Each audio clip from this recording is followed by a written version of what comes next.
KBS 1라디오 김성환의 시사야.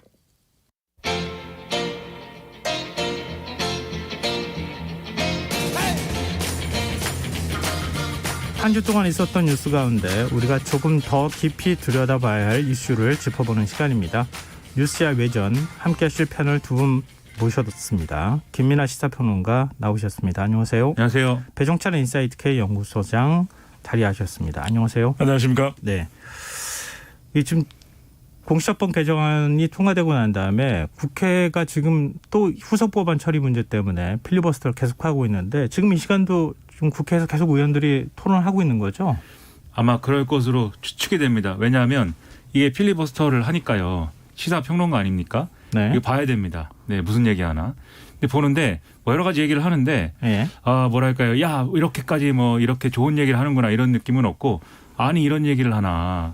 아니 이런 어떻게 이렇게 얘기를 하나. 뭐 이런 뉴스만 몇 개 보고 나서는 그만 보자 이렇게 하다 보니까 어떻게 됐는지 모르겠고 그래서 어떻게 됐는지 모르다 보니까 세상이 또 조용한 느낌도 있고요. 그리고 지금은 이제 코로나19 걱정을 좀 하고 있습니다. 이거 내일 신규 확진자 너무 많이 나올 것 같아서 아마 청취자분들도 비슷한 마음 아닐까요? 네. 필리버스터라는 것은 이제 합법적인 의사 진행을 방해하기 위한 무제한 토론입니다. 네.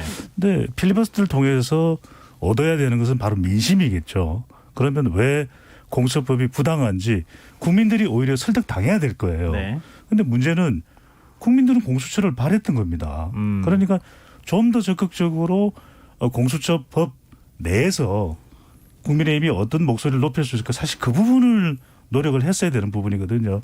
여러 차례 우리 또 시사에서 배 소장이 강조했던 것은 정책 대안입니다. 네. 어떻게 하면은 공수처와 관련해서 야권에 또 의견을 더 집어넣을 수 있을까? 그러니까 뭐 여의도 연구원 같은 싱크탱크가 있다면 대안이 마련됐을 거예요. 네. 그러니까 필러버스터로 그게 되지 않는다는 건 우리가 여러 차례 역대 국회의 상황을 보면서 또 확인해 왔거든요. 그러니까 오히려 이러다 보니까 국민들은 필리버스터에 매몰돼서 국회가 너무 조용하다. 더 치열하게 토론해야 되는데 사실 이런 전혀 또 다른 상반된 의견까지 나올 여론까지 나타날 지경인 거죠. 근데 국회가 너무 조용하다 이렇게 얘기하셨지만 국회는 시끄러운데 뉴스는 조용하다 이런 생각이 들거든요. 그러니까 이제 다 모든 뉴스에 블랙홀이 돼버린 것 같아요. 네. 기자들도 지치지 않았을까요? 이거 계속 이런 얘기만 나오는데 써야 되나? 그런 얘기들 많이 해요. 방송하시는 분들이. 네. 이제 이 얘기 좀 그만했으면 좋겠어요. 답답하죠. 맨날 방송하지만 힘들어요. 이렇게 네. 또 얘기 많이 하시는데요. 다른 방송은 답답하더라도 우리 시사야는 또 시원하죠. 그럼요. 그 네. 배사장님이 지금 2746님도 완전 기다렸어요. 오늘도 많이 웃어주세요. 하하하. 그 웃음 듣고 싶어 하시는 청취자분들이 이제 많을 것 같습니다. 네. 근데 앞서 이제 공수처법 처리에 대해서 잠깐 얘기해 주셨지만 이런 모양은 아닐 것 같다. 국민이 정치에 기대하는 어떤 법안 통과 모습은 이런 게 아닐 것 같다. 이런 생각이 또 들고요. 공수처장을 결국은 뽑지 못하면서 공수처법을 이렇게 개정하는 상황까지 간 거 아닙니까?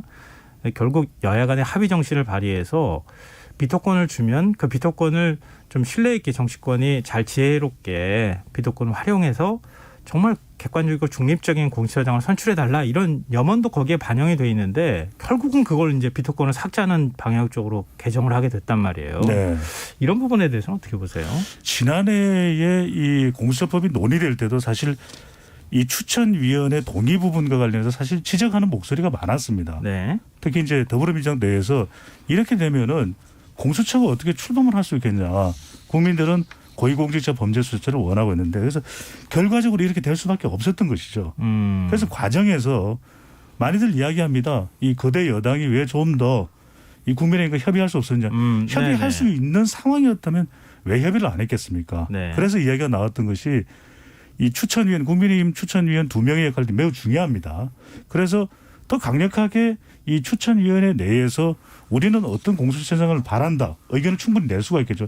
하지만 최종적인 선택은 또 주어진 여건 내에서 할 수밖에 없습니다. 그렇지 않습니까? 네. 그러면 10여 명 정도의 공수처장 후보가 추천됐으면 그중에서 최선은 아니더라도 차선이 있는 거죠. 네. 그래서 대한변협에서도 추천된 공수처장 후보가 있고 또 법원 행정처도 있고 그리고 그중에서 보면 그래도 이 사람이 야당과 여당 사이에서 여야 사이에서 좀 중립적일 수 있다. 선택을 하면 되거든요. 근데 끝까지 거부했습니다. 또 하나는 이제 100여일 정도 동안 추천위원을 추천해달라고 그랬는데 이것도 거부했어요. 네. 그러면 계속해서 국회는 파행이 될 수밖에 없습니다. 그런데 그렇다면 좀 더 그런 할 수 있는 범위 내에서 국민의힘이 적극적인 역할을 했을 때 그렇지 못했다. 근데 중요한 건 그건 것 같아요. 이제는 공수처가 앞으로 어떤 모습을 보일 수 있을까? 네. 정말 말 그대로 문재인 대통령의 공약 이전에도 제 공직자 범죄 수사의 필요성에 대해서는 역대 대통령도 이야기했어요. 앞으로 어떤 모습? 그러니까 자꾸만 부정적인 이야기들을 이야기 많이 합니다. 이건 뭐 야당 측인지 야당 쪽에서는. 그런데 긍정적으로 생각하고 좋은 기능을 할 수 있다면 검찰의 견제기관이 있다는 건 나쁠 거 없는 거 아니겠습니까? 네네. 저는 이게 중요해 보입니다.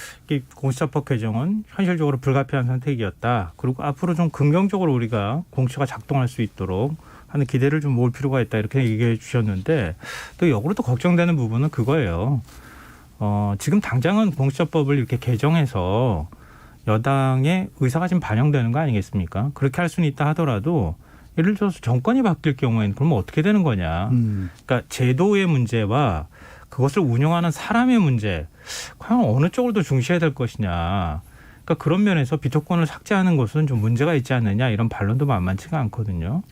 그렇습니다. 그래서 이게 사실 가장 좋은 모양새는 지금 원래 있던 후보 추천위 구성 내에서 후보를 추천해내는 것이 이제 가장 좋은 그림이었는데 뭐 안 된 거죠. 결론적으로 얘기하면 지금은 이제 국민의힘이 뭐 우리가 뭐 이런 후보도 추천을 해보려고 했고 이런 것도 언급을 했지만 여당이 걷어찼다 뭐 이렇게 얘기하지만 그것은 막판에 가서 정말 막판에 가서 이제 하는 얘기인 것이고 그 전에 버스가 정류장에 기다리고 있을 때는 계속 버스가 뭐 기다리든지 말든지 타지 않다가 버스가 출발하니까 아 나 지금 타려고 했다 뭐 이렇게 얘기하는 거랑 다름이 없는 얘기들이거든요. 네. 그리고 공수처라는 게 100점짜리 공수처를 출범시킬 수가 없습니다. 기본적으로 여러 가지 흠을 안고 이제 출발할 수밖에 없다라고 한다면 일단은 개문 발차시키는 게 필요했다고 저도 생각을 해요. 그렇기 때문에 일단은 공수처를 만들고 지금 여러 가지 제기되는 우려들이 있습니다. 공수처가 뭐 권력에 불리한 사건들을 다 가져가서 뭐 수사를 안 할 것이다라든지 또는 야당을 탄압할 것이다라든지 뭐 이런 우려가 있는데 이런 우려들을 이제는 그런 우려들 또는 부작용들을 줄일 수 있는 이런 대안들을 가지고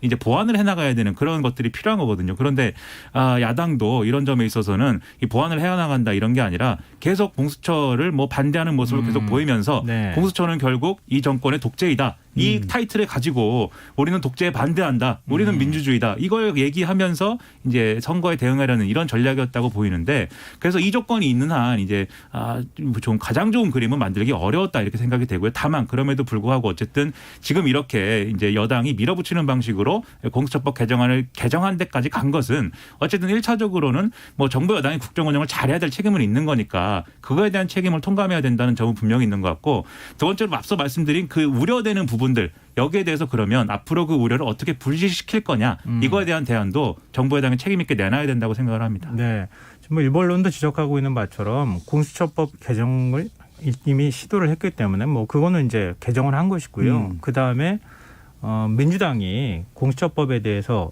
공수처에 대해서 우려하는 분들도 상당히 많은 상황이니까 어떻게 공수처장을 객관적이고 공정하게 뽑을 수 있을 것이냐. 공수처 검사가 25명 이제 뽑도록 법엔돼 있는데 25명의 공수처 검사를 어떻게 정말 잘 수사할 수 있는 검사들로 뽑을 것이냐.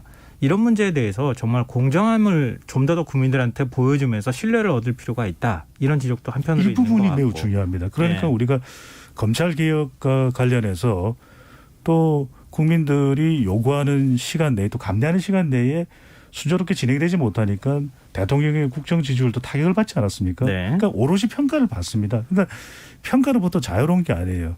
이 여당 내에서도 좀 더 야당과 많은 협의, 긴 시간의 협의를 하는 노력을 하고 싶은 부분도 분명히 감안했을 겁니다. 그런데 이제 무한정 시간이 여유로운 것이 아니거든요. 네. 적어도 이제 고위공직자 범죄수사처가 문재인 대통령의 대선 공약이고 내년에 이제 대통령의 임기 사실상의 마지막입니다. 네. 그렇다면 적어도 지금 서둘렀는데도 불구하고 겨우 이제 1월이나 말이나 2월 초에 이제 공수처가 출범이 된다고 하거든요. 네. 그다음에 지금부터 검사 한 25명을 구성을 하고 공수처장이 얼마만큼 공정적으로 말 그대로 7천여 명의 고위공직자의 견제기관으로서 역할을 하느냐.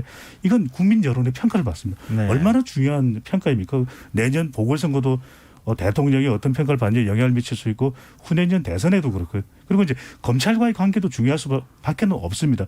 검찰과 협력적으로 일을 해나가는 모습은 그대로 평가를 받을 수 있는 것이기 때문에 사실 더 중요한 건 지금부터인 거죠. 그러니까 저도 이제 그 부분에 한마디만 더 보태면 지금 개정된 이제 공수처법 개정안에 의해서 공수처장을 선출하더라도 아예 이제 뭐 이 야당이 주장하는 것처럼 무슨 뭐 친문 공수처장 이렇게 주장하지 않습니까? 그런 구조는 어려운 게 어쨌든 대한변협하고 법원행정처가 동의해야 되기 때문에 그래야 이제 7명 중 5명 채우기 때문에 그렇기 때문에 아주 편향적인 공수처장은 탄생하기 어려울 거라고 보고요. 대략 이제 중립적인 성향의 인물이 이제 공수처장을 맡게 될 거로 보이고 근데 그럼에도 불구하고 실천으로 보여줘야 되는 거는 예를 들면 공수처 1호 그러면 수사 대상은 누구냐 어떤 사건인 거냐 이거에 대해서 평가할 거거든요. 근데 이게 이제 야당의 우려처럼 마치 뭐 어떤 야당 탄압이다 뭐 이렇게 얘기할 수 있는 어떤 수사라든지 또는 이제 지금 이제 이 정권 지지하시는 분들이 많이 요구하는 윤석열 검찰총장에 대해서 수사해라 뭐 이런 거라든지 이러면 사실은 그 당위나 뭐 이런 게 있다 하더라도 여러 가지 논란이 불거질 수가 있기 때문에 그 당위를 정말 잘 설명하든지 정말 그렇게 수사할 수밖에 없는 어떤 사건이다 이걸 잘 설명할 수 있든지 아니면 공수처가 해야 되는 거죠. 그렇죠. 정부가 하면 안 되는 거고. 그건 당연하죠. 공수처가 이걸 잘 설명할 수 있는 사건이든지 아니면 정말로 대통령이 강력하게 얘기를 한 대로 이것은 권력에 가까운 사람들로 수사하는 그런 기관이기 때문에 오히려 야당이 이것을 설치하라고 주장해야 되는 것이다라고 했지 않습니까 대통령이. 여기에 맞는 사건을 공수처가 보여주는 것이든지 이런 것들을 공수처가 해야 되는 거죠. 그게 공수처의 임무인 거죠. 네네. 그 지금 공수처가 앞으로 어떤 숙제를 안고 가야 될 것인지 또 공수처를 출범시키기까지의 과정에서 민주당이 어떤 모습을 보여주는가 이게 대단히 중요하다 이런 부분들을 좀 지적을 해주셨는데 그리고 인사청문회도 있죠. 앞으로 그렇죠. 공수처가 출범되고 나면 국정감사도 있죠. 다 견제 기능이 있습니다. 그런데 완전히 뭐 공수처가 대통령의 뭐 퇴임 이유를 뭐 보존하기 위한 그런 마치 기관처럼 이야기하는데 국민들의 평가가 있는 거 아니겠습니까? 지금부터가 중요한 거죠. 네. 근데 지금 이제 여당이 이런 부분에서 어떤 걸 주의해야 할지 그런 얘기를 좀 했는데 야당 입장에서도 이번에 공수처법 개정하는 데 있어서 너무 무기력했다. 이런 지적도 한편으로 있는 것 같고요. 지금 필리버스터를 계속 지금 하고 있는 상황이고 뒤늦게 초선 의원들이 우리가 필리버스터에 동참하겠다. 그렇게 해서 지금 필리버스터가 언제 끝날지 모르는 상황으로 계속 지금 진행 중이거든요. 그럼 야당은 지금 상당히 이전보다는 뭐 연초나 지난해에 비해서는 상당히 지지율도 많이 올라온 게 사실이잖아요. 야당이 어떻게 해야 좀 야당으로서의 모습을 제대로 보여줄 것인가. 어떻게 보세요? 이 부분에 대해서는. 근데 야당 지지율 또 이제 뭐 야당뿐만 아니라 여당 지지율을 얘기할 때 정당의 지지율은 첫 번째는 이념입니다. 물론 이념을 기본으로 해서 정당을 우리가 대체적으로 나누게 되거든요. 진보 정당 또 보수 정당. 꼭 우리가 진보 보수 아니더라도 정책 현안에 대한 시각 차이에 따라서 나누기도 합니다. 그렇다면 중요한 건 우리는 과연 어떤 이념 기반에 있는 또 유권자들과 지지층들을 대변하는 정당이 좀 분명할 필요가 있습니다. 그런데 단순히 호남 공들이기를 한다고 해서 호남 거주하시는 유권자분들이 그럼 지지해야지 이렇게 나오는 것은 아니거든요. 보다 더 근본적이고 체계적인 변화가 필요합니다. 이념적으로. 또 하나 중요한 건 거듭 배 소장이 계속 강조드리는 부분은 실력이에요. 저 정당이 실력이 있구나. 그래서 싱크탱크를 통해서 대안을 마련하고 고위공직자 범죄수사처에 대해서도 우리가 바라는 고위공직자 범죄수사처의 모델은 이런 겁니다. 국민들 좀 평가를 해 주십시오. 그러면 사실 국민들의 시선이 달라질 수가 있어요.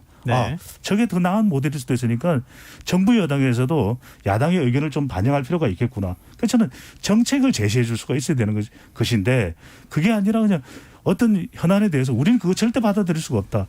왜 우리가 그런 대응을 할 정도의 밖에 안 되느냐를 묻지 않을 수가 없는 것이거든요. 좀 더 정교한 대응, 수준 높은 대응.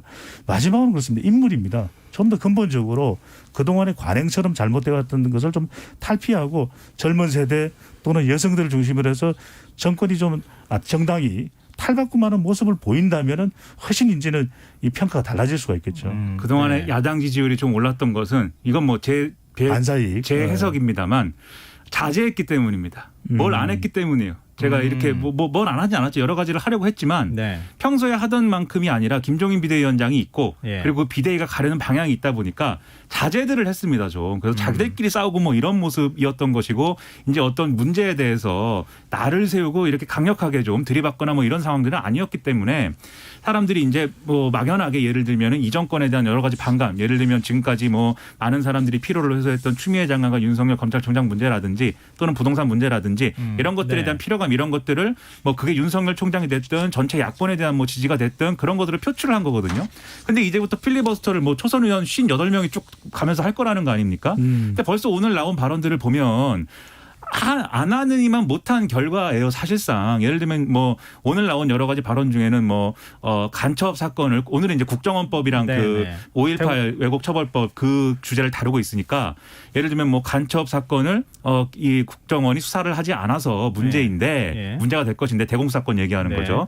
간첩 사건을 수사하는 게 우리 국민의 인권 침해인가? 간첩 사건 수사를 통해서 우리 국민의 인권이 뭐가 침해가 되겠는가? 뭐 이런 얘기를 하는데 네. 간첩 조작 사건 많았지 않습니까? 그리고 바로 얼마 전에도 서울시 공무원 간첩 사건이 있었거든요. 법원에서 그거 뭐 조작된 거라고 나왔습니다. 네. 이런 것들에 대해서 지적을 받을 수밖에 없는 것이고 그 과정에서 뭐 우리나라 치안이 아녀자가 밤에 돌아다닐 정도로 뭐 강력한 치안이다. 아녀자라는 얘기는 국어사전에 보면은 여성을 낮잡아 부르는 얘기라고 나와 있습니다. 계속 이렇게 말실수를 하고 윤희숙 의원의 경우에도 뭐 합리적인 의원이다 이렇게 평가했지만 오늘 닥쳐 이 정권이 국민들에게 닥쳐라고 하면서 말을 하지 않도록 강요하고 있다. 이것은 과장된 평가 아닙니까? 그런데 닥쳐라는 얘기를 수십 번씩 이제 꺼내면서 언론의 어떤 상위에 어떤 언론의 상위의 어떤 헤드라인에 오르기 위해서 이렇게 노력을 하고 있는 것인데 이거는 제가 볼 때는 안 하니만 못한 거거든요. 그렇기 때문에 이 사람들의 관심이 없는 것도 없는 거지만 부정적인 효과만 계속 나타날 가능성이 커서 필리버스터는 뭐 조만간 그만하는 걸로 결론이 나지 않을까. 그건 뭐 이제 지켜봐야 될 문제인 것 같고요. 진짜 그 국민의힘 쪽에서는 상당히 이번에 격앙돼 있는 거니까 필리버스터 진짜 그렇죠. 길게 가지고 나갈 뭐 생각도 있는 것 같아요. 그건 이제 지켜보도록 또 하고요. 다른 대안이 없으니까요. 민주당 얘기 조금 더 하자면 지금 조홍천 의원이 공수처법 개정안 표기를 불참했어요. 지금 의석에는 앉아 있었다고 하는데 아예 버튼을 누르지 않았다 이렇게 얘기가 되고 있고 정의당 장혜영 의원도 아예 기권표를 던졌단 말이에요. 어떻게 봐야 될까요? 사실 이게 이 조홍천 의원의 경우에는 이 금태섭 전 의원의 사례가 좀 떠오르기도 하고 그렇기 때문에 지지자들한테 상당히 비판을 또 받고 있기도 한다고 하고 민주당 당내 이제 지지자들이죠. 어떻게 봐야 됩니까? 민주당이 어떻게 지난번에는 이제 그 금태섭 전 의원한테 경고를 하지 않았습니까? 네. 그것 때문에 상당히 또 논란이 많았잖아요. 근데 그때랑은 또 사정이 조금 다른 것 같아요. 이번의 경우에는 개인적인 사정의 영향이 좀 컸다. 정의당의 장혜영 의원은 이제 공수처법 관련해서 기권표를 했거든요. 네. 근데 조홍천 의원의 경우도 보면 본인이 이제 검찰 출신이에요. 그러니까 본인의 또 개인 생각이 있을 수 있습니다. 근데 박주민 의원이 그런 이야기를 했어요. 그 질문을 또 받고서 대답한 걸 보니까 저도 공감이 가기 때문에 예를 드는 것인데 이번에는 당론이 아니었다.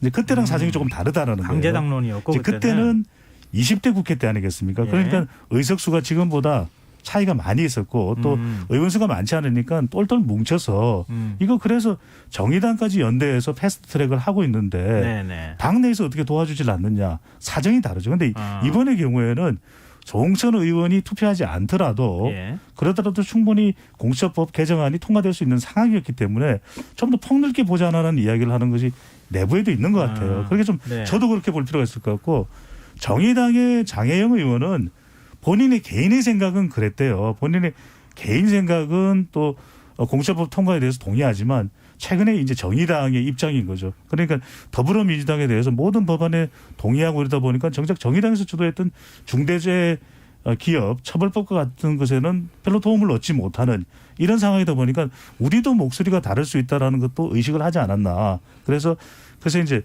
장혜영 의원의 이유와 조홍천 의원의 더불어민주당 의원이 다를 수 있습니다. 그런데 조금 배 소장이 보기에는 이번의 경우에는 조금 더 다양성을 이렇게 좀 보는 또 다양성으로 반영하는 그런 의견도 있어 보입니다. 네, 김인환 평론가는 민주당과 정의당의 관계 이 부분에 사실 또 굉장히 관심이 많잖아요. 이번에 공수처법에 반대를 하자는 당내 의견도 있었다고 하더라고요. 그래서 천우선 전 대표가 설득하는 뭐 이런 이제 메시지를 보내기도 하고 그랬던 것으로 알고 있는데 민주당하고 정의당 계속 이렇게 좀 갈등하는 모습들이 계속 나타날 가능성이 있어 보이거든요.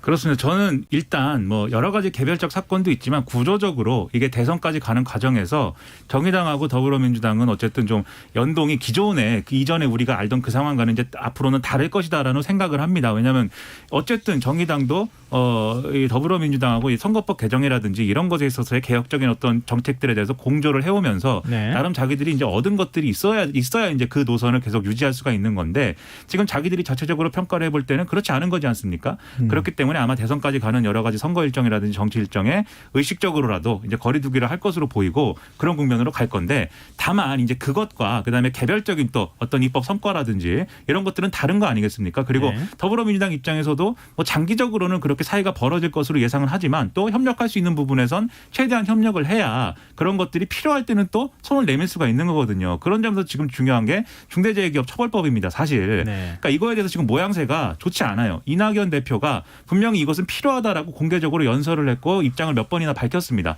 그런데 더불어민주당의 당이 지금 이것을 뒷받침해주지 못하고 있는 거죠. 장철민 의원은 뭐 산안법 개정안 내놓고 박주민 의원은 또 이 중대재해기업처벌법 내놓고 네. 이것을 두 개를 그러면 어떻게 절충할까 아니면 투트랙이냐 뭐 이런 걸 놓고 얘기를 한다고 하는데 저는 핵심은 그렇다고 생각을 합니다. 이게 처벌 수위라든지 여러 가지 이제 뭐 이런 뭐랄까요 정도의 문제에 있어서는 더불어민주당이 현실을 고려해서 이 현실에 양보를 할 수는 있겠지만 정말 핵심적인 것은 산업재해라든가 이런 사람이 죽는 문제가 벌어졌을 때 이 사람이 죽은 이유에 대해서 지금의 어떤 기업의 경영진이나 이런 사람들은 책임을 떠넘기지 않습니까? 그 노동자가 가야 하지 말아야 할 곳에 갔다. 그리고 하지 못하게 돼 있는 것을 했다. 그래서 사망했다. 이렇게 책임을 떠넘기고 있기 때문에 이거 못하게 하는 어떤 그 기본적인 기능은 반드시 살려야 된다. 그래서 반드시 이 산업재해가 사람이 죽을 정도의 어떤 그런 환경 속에서 일어났을 때는 이 경영진이든지 오너든지 또는 뭐 책임이 있는 뭐 그것이 원청이든지 책임을 질 수 있도록 하는 구조만은 이제 관철해야 된다. 그래야 정의당하고 앞으로 뭐 멀어지기도 하고 막 가까워지기도 하겠지만 협력이 필요할 때 협력을 구할 수가 있다. 이런 생각을 좀 많이 했습니다. 저는 한 말씀만 아주 짧게 좀 덧붙이면 좋은 게 더불어민주당이 지난 4월 총선 결과로 거대 여당이 된 건 사실이거든요. 네. 또 그런 배경에는 정의당이 선거법 개정에도 상당히 협력을 했었고 또 공수처법 패스트 트랙이 통과되는데도 정의당의 기여가 분명히 있었습니다. 그러니까 네. 근데 그 이후의 상황을 보면 정의당에 대해서 또 더불어민주당과 좀 이게 온도차가 있어요. 네. 그러다 보니까 우리 더불어민주당 지지층에서는 정의당에 대해서 좀 적대시하는 시각도 나타날 정도입니다. 그런데 범연대 앞으로 아까 김성환 진행자께서 굉장히 좋은 말씀을 주셨는데 이게 우리가 국회 임기를 뭐 4년만 볼 게 아니라 그 앞으로도 계속 개혁 과제는 놓여 있는 거 아니겠습니까? 네. 그럼 서로 간의 협력을 위해서라면 배 소장 생각은 그렇습니다. 좀 더불어민주당이 더 적극적으로 관련해서 논의를 하기도 하고 더 적극적으로 정의당을 껴안는 모습. 한때 그런 이야기가 있었거든요.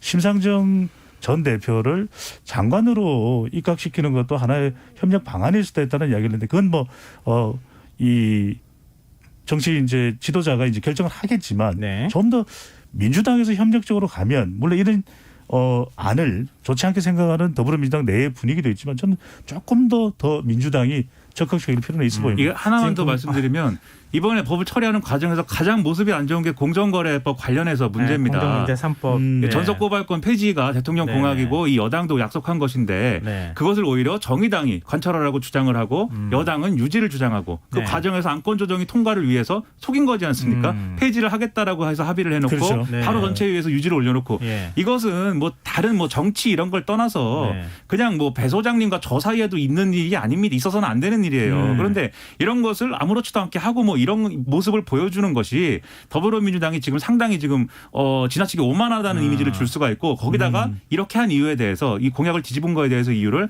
검찰권을 너무 견제해야 된다 이렇게 검찰권이 비대하기 때문에 이렇게 얘기를 했거든요. 근데 이것은 검찰개혁도 우습게 만드는 겁니다. 그 슬로건을. 그래서 이 부분에 있어서는 더불어민주당이 바로 잡아야 될 필요가 있다 이런 생각을 하고 있습니다. 네. 좀 그동안의 협력적 관계였다고 하면 앞으로는 좀 더 갈등 관계 갈 가능성이 정의당하고는 좀 더 많아 보인다. 또 민주당이 사실 지금 이번에 공정경제 3법 말씀하셨지만 상당히 후퇴한 건 사실이잖아요. 네. 정부안보다도. 네. 그런 부분에 대한 비판적 여론이 아마 정의당 쪽으로 또 갈 가능성도 있기 때문에 좀 앞으로 관계를 좀 지켜봐야겠습니다.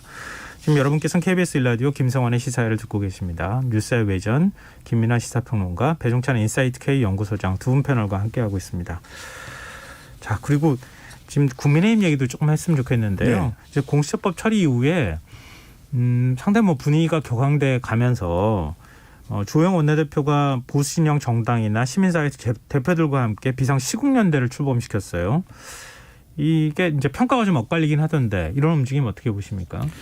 뭐랄까요, 보는 입장에서는 상당히 제가 너무 박하게 평가하는 건지 모르지만 좀 코믹한 느낌도 있다 이런 생각이 드는데 네. 과거의 인물들이 다 나왔습니다. 뭐 이재호 전 의원이라든지 그리고 뭐 장기표 전 뭐 직하면 제가 장기표 씨라든지 뭐 이런 분들까지 다 나와서 이 정권에 대해서 이제 반문 연대를 구성하겠다 막 이렇게 목소리를 높였고, 그리고 총선 패배를 이제 그 책임지고 떠났던 황교안 대표도 뭐 여기에 나온 건 아니지만 페이스북에 글을 올려서 내가 더 이상 참을 수 없다, 지금까지 참아왔는데 뭐 네. 이렇게 글을 쓰고 옛날 사람들이 다 몰려 나왔어요. 그러면 이게 문제가 되는 것은 뭐냐면 김종인 위원장이 사실 9일날 전직 대통령들의 문제에 대해서 사과를 하겠다라고 밝힌 게 당내에서 반발이 있고 실제로 본회의가 이렇게 좀 뜨거울 것으로 예상돼서 그것을 연기하지 않았습니까? 네. 그런데 이 문제에 있어서 과거의 인물들이 쭉 나와버리면 과연 김종인 위원장이 그 과거의 정권과 연관돼 있는 사람들이 힘을 얻어가는 과정에서 이 사과 이런 것들은 추진할 수 있겠는가? 더 나아가서는 김종인 비대위가 하고자 하는 혁신이라는 게 제대로 끝을 맺을 수 있겠는가? 이런 의문을 들게 하는 그런 그림이었거든요. 그러니까 반문연대라는 걸 중도층으로의 어떤 확장 뭐 이렇게 가져가는 게 아니라 옛날식 극우 지지층이라고 부르는 뭐 태극기 세력 뭐 이렇게도 부르는 네. 그런 분들까지 다 포함해서 지금 뭔가를 하겠다라는 그림이 만들어져 버린 건데 이거는 함정입니다. 여기서 국민의힘이 제대로 하고 싶으면 이 그림에서 빠져나와야 되는데 네. 빠져나올 수 있을까? 조금 의문이 좀 듭니다. 배종찬 소장 어떻게 보십니까? 유권자 중에서 가장 중요한 유권자가 역시 중도층일 겁니다. 네. 왜냐하면 보수는 국민의힘의 기반이고 또 진보는 더불어민주당의 기반인데, 그래서 뭔가 좀 악재가 발생하면 국민의힘 쪽에 이렇게 공수처법이 통과되고 뭐 민주주의를 훼손했다 이렇게 주장을 하면서 첫 번째로 이제 반발합니다. 그러면 이제 장애 집회를 하기도 하는데, 이걸 통해서 국민의힘 또 보수 정당의 지지율이 올라가면 좋은 대안이 될 수 있겠죠. 근데 이게 좋은 대안이 안 돼요. 네. 이걸 통해서 지지율이 올라가질 않습니다. 왜냐하면 중도층이 바라는 것은 뭔가 다른 대안을 제시해 주기를 원하거든요. 네. 공수처법뿐만이 아닙니다. 부동산 관련해서도 그렇다면 다 국회의원 한 사람 한 사람이 전문가들이거든요. 그렇다면은 부동산과 관련해서 정부의 대책과 대응이 문제가 있다면 과연 국민의힘의 대안은 뭔가, 또는 남북 관계의 대안은 뭔가, 또는 코로나 전국과 관련한 대안은 뭔가, 네. 이게 제시돼야 되거든요. 그래야 국민들이 평가를 할 거 아니겠습니까? 그러니까 대안이라는 건 미래적인 거지 않습니까? 그렇죠. 배 소장님 말씀이 미래적인 걸 제시를 해야 그래야 사람들이 변했구나, 이제 새로운 저런 네. 걸 찾아서 가야겠구나 하는데 과거에 해당하는 것들을 자꾸 끌어온단 말이죠. 지금 상황이 되겠습니까? 저는 힘들다고 봅니다. 일단 또 제가 이야기하는 시간이니까 네, 흥분을 해가지고 자제를 해주세요. 네. 그래서 저는 중요한 것이 이걸 통해서 전환할 필요가 있다. 왜냐하면 지금까지 관행처럼 관성처럼 해왔던 방식이 아니라 네. 오히려 정교하게 대응을 하면 이것이 시간은 걸리겠지만 분명 유권자들의 마음을 움직일 수가 있거든요. 네. 그것을 택하느냐 택하지 마느냐. 그래서 한 가지만 더 추가해서 말씀드리면, 그래서 계속 과거의 모습으로 돌아가면 이게 용수철이 됩니다. 좀 기껏 힘을 들여서 늘여놨는데 다시 이걸 포기해버리게 되면 과거로 되돌아가는 거죠. 네, 지금 김종인 비대위원장은 일정하게 좀 선을 긋는 것 같은 그런 모양새를 보이고 있고, 또 두 전직 대통령 이명박 박근혜 전 대통령과 관련해서 뭐 사과를 하겠다고 얘기했다가 지금 당내 중진급 의원들조차도 반발하면서 결국 이제 시기를 좀 늦춘 상황 아니겠습니까? 뭐 다음 주 중에는 뭐 발표를 할 거다, 대국민 사과할 거다 이런 얘기가 나오긴 하지만, 이런 모습들을 보면은 김종인 비대위원장이 그동안에 추구해왔던 내년 재보궐선거나 아니면 내후년 대선을 겨냥해서 중도층 마음을 잡으려고 하는 전략이 흔들리는 거 아니냐, 이런 지적에 대해서는 어떻게 보세요? 또 그리고 김종인 비대위원장의 입지도 좀 흔들릴 가능성도 있어 보이기도 하고. 그렇습니다. 네. 결국 그 문제인 것이죠. 내년 재보선을 잘 치러야, 그리고 재보선이 성공적으로 돼야 이게 김종인 비대위가 그동안 끌어온 전략이 맞았구나라고 해서 그 이후에 재보선 이후에 이제 가는 어떤 보수 정치의 길도 중도층 공략이라든지 이런 것들로 해서 좀 더 이제 뭐랄까 긍정적인 방향으로 갈 수가 있는 것인데 그게 아니라 지금 벌써 이 시기에 김종인 비대위는 사실상 힘이 빠지고 있다 이렇게 판단한 중진들 그리고 영남권에 있는 이제 보수적인 지지층들 이런 분들이 다 모여가지고 김종인 비대위는 이제 끝났다 이렇게 선언하는 것처럼 그런 그림이 돼버리면 사실 재보선의 결과가 좋겠습니까? 지금 앞서 말씀드렸듯이 뭔가 미래적인 의제를 가지고 던져도 모자랄 판에 그러면 지금 예를 들면 윤석열 검찰총장이 여러 가지 대권 주자로서 지지율이 높게 나오지 않습니까? 어찌됐든 간에 이게 사실은 이 문재인 정권에 실망한 사람들이 가져갈 수 있는 최대치라고 본다면 네. 과연 이명박 박근혜 정권을 연상케 하는 과거 정권을 연상케 하던 어떤 캠페인 그런 인물들 이렇게 결합해가지고 만약에 뭘 한다고 할 때 과연 그게 지금의 여당 후보 또는 여당의 지지율을 넘어설 수 있는 그런 게 나오겠는가? 그러면 재보선 어려운 거죠 사실 그런 방향으로 가면 그런 거를 우려하기 때문에 앞서 말씀하신 무슨 뭐 시국 뭐라고 하는 이 반문연대 이 조직에서는 안철수 대표를 뭐 이렇게 공동 대표로 추대했다 뭐 이렇게 주장을 했는데 또 국민의당 측에서는 그것은 일방적으로 추대한 것이지 우리는 동의한 바 없다 이렇게 얘기하거든요. 이것은 한편의 코미디가 아닌가 상당히 뭐 걱정이 됩니다. 정당이 선거를 앞두고 가장 효과를 낼 수 있는 방법은 절실한 마음입니다. 네. 그러니까 2016년으로 되돌아가 보면 여러 사건들이 많았고 참사가 있었죠. 세월호도 있었고 또 박근혜 대통령의 불통도 있었고 그래서 훨씬 더 더불어민주당이 선거에서 유리할까 이렇게 생각하지만 반드시 그렇지만은 않거든요. 네. 그 비상시국에 문재인 대표, 당시 이제 대표였죠.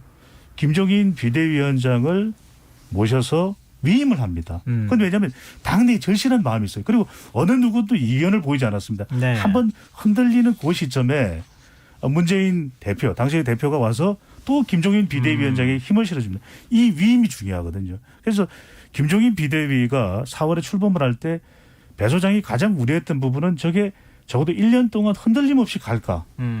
그래야 보궐선거에 대한 결과가 있을 수 있고 당의 근본적인 변화가 있어서 다음 대통령 선거를 대비할 수가 있는 것이거든요. 왜 이게 중요하냐. 균열이 생겨버리면요. 지금도 김종인 비대위원장이 잘 안 보이잖아요. 그래서 이것 자체가 저는 결국 이 당의 근본적인 변화는 제한적일 수밖에 없다는 거죠. 그 김종인 비대위 체제가 출범한 게 4월이 아니라 6월. 6월. 예. 네네. 이제 여론조사 얘기를 좀 해봤으면 좋겠는데요. 오늘 발표된 갤럽 여론조사를 보면 문재인 대통령 국정수행 지지율이 역대 최저치를 또 기록했어요. 일단 간략하게 그 정리를 좀 배 소장님께서 해 주시죠. 네, 문재인 대통령 지지율 오늘 발표된 한국갤럽 결과인데 한국갤럽 자체 조사로 8일부터 10일까지 전국 1000명 휴대전화 RDG 조사 표본오차 95% 신뢰 수준 플러스 마이너스 3.1%포인트 응답률 16%고요. 오차 범위는 방금 전에 말씀드렸고 자세한 사항은 중앙선거여론조사 심의위원회 홈페이지에서 확인 가능합니다. 지난주에 30% 내려왔던 문재인 대통령 지지율은 1%포인트 추가 하락을 했습니다. 네. 잘하고 있다는 긍정평가 38%, 잘못하고 있다는 부정평가는 54%로 나타났습니다. 네.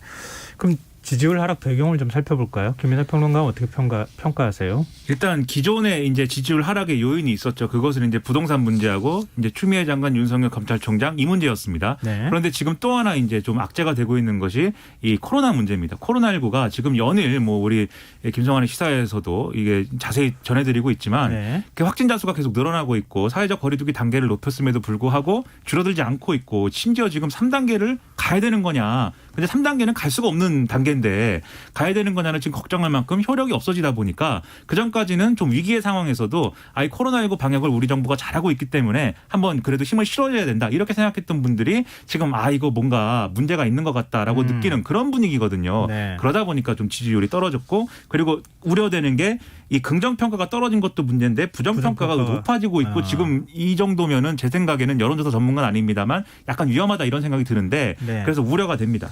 그러면은 그 배임찬 소장께서는 그 흥미로운 점은 문재인 대통령 지지율은 최저치까지 지금 떨어지고 있는 상황인데 민주당 지지율은 또 소폭 반등했단 말이에요. 그 문제하고 같이 좀 설명을 해 주시면 어떨까요? 그럼 문재인 대통령 지지율을 보면은 우리가 좀 구분해서 볼 필요가 있는 것이 한 주 전에 39%로 내려왔는데 또 한 주가 지나서는 38%예요. 그러니까 긍정평가는 주로 지지층들의 지표입니다. 네. 그러니까 최근 개각도 있었죠.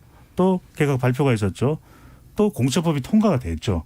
이런 조치들에 대한 지지층들은 뭉치는 겁니다. 그동안 이제 지지층들 중심으로 지지율이 내려갔던 것은 왜 예정된 검찰 개혁을 빨리 안 하느냐, 또 개혁 입법들이 왜 통과가 안 되느냐, 정기국회 마지막 날이 돼야 통과되는 것에 대한 불만이 있었거든요. 네. 그다음에 우리 부정평가를 보면은 51% 한 주 전에 였었는데 이번 주는 54%. 그러니까 여전히 중도층 이탈은 좀 우려가 됩니다. 네. 그런데 더불어민주당은 대통령 지지율과 다르게 상대가 있는 거죠. 그러니까 더불어민주당으로부터 이탈을 한다고 해도 중도층이 국민의힘 쪽으로 가지는 않아요. 그러니까 최근 들어서 입법 효과가 있죠. 더불어민주당 위주로 공수처법도 통과되고 당에서 또 변화를 위해서 여러 가지 노력을 하는 것들이 또 지지층들에게는 반영이 됩니다. 네. 그러니까 정당 지지율은 대통령 지지율과 달리 상대방이 있다는 거. 그래서 조금 더 더불어민주당이 우선적으로 지지층들이 결집하면서 올라갔다. 조금이라도 더 이렇게 봐야 되겠죠. 네, 그렇죠. 지지율을 제가 조금 더 상세하게 설명을 드리면 민주당은 전주보다 2%포인트 소폭 상승한 35%로 나타났고요. 국민의힘 역시 1%포인트 오른 21%, 무당층 32%, 정의당 6%, 국민의당과 열린민주당이 각각 3% 이렇게 나왔습니다. 그러니까 국민의힘도 결집을 하는 거죠. 왜냐하면 지금도 진영 간 양쪽으로 대결 결집한다. 구도는 계속되고 있으니까. 네. 그런데 이제 대통령 지지율이 떨어졌는데 더불어민주당 지지층은 왜 더 결집을 하는가. 그러니까 지지층들을 중심으로 해서는 호남이 됐든 아니면 진보층이 됐든 위기 국면으로 인식을 하거든요. 그런데 대통령의 부정평가는 앞서도 말씀드렸듯이 지지층이 아니라 부정평가가 늘어나는 것은 중도의 이탈. 이렇게 봐야 되겠죠. 아, 예, 김민하 평론가가 마지막으로 정리 겸 해서 네. 말씀해 주시고 뭐 끝나는 걸 배 소장님 말씀이 다 이제 맞는 얘기인데 제가 네. 조금 제가 뭐 여론조사 모르지만 네, 저같이 이제 좀 네. 모른다 비전문가가 그러면서 이야기를 예. 많이 해요. 네, 비전문가가 보완을 조금만 네. 하자면 결국 이제 이 추미애 장관과 윤석열 검찰총장의 갈등 구도가 이게 당하고에 연관되는 어떤 맥락이 아니라 문재인 대통령하고 연관되는 맥락이 있었습니다. 그래서 그 점에서 일부 이게 뭐